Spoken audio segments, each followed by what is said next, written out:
শেখ মুজিবুর রহমান সৌন্দর্য বন্ধনের নামে রমনাকালী বাড়ির গম্বুজ ধ্বংস করেছিলেন বলে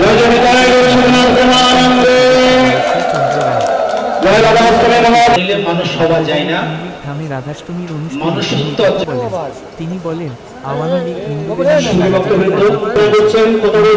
কোনো সমস্যা সমাধান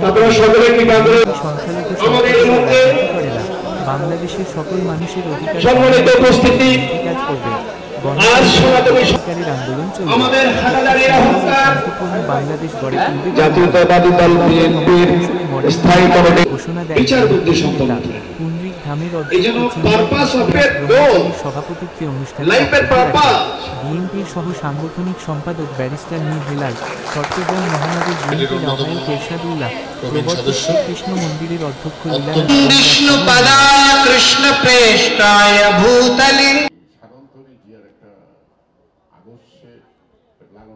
এই যে জায়গাটুকু যারা আছেন এটাকে ভালোবাসেন, এই মাটিটাকেও ভালোবাসেন, এই দেশের মাটি না, এটাকে বিচ্ছিন্ন কোনো দিবেন না। তাহলে আমি যদি আমার দেশকে ভালোবাসি, তাহলে আমার দেশের স্বার্থের বিরুদ্ধে যে কথা বলবো, তার বিরুদ্ধে কথা বলে আমি ভারত বিরোধী হতে চাই। মমতা ব্যানার্জি যদি বলতে পারে তিস্তার পানি দেওয়া যাবে না,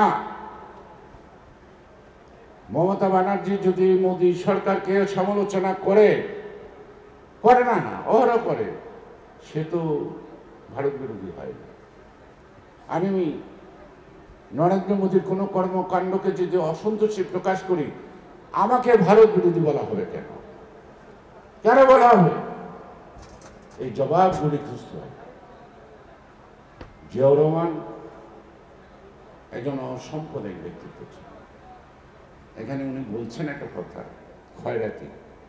আমি 91 সালে যখন মন্ত্রিসভায় গেলাম, আমি আমার নেত্রীর সাথে কথা বললাম যে হিন্দু কল্যাণ ট্রাস্টের ফান্ডটা চালু করে। তিনি 8 জন মহিলা দ্বারা দাঁড়িয়েছিলেন, তো আপনার রায়টাতে কেন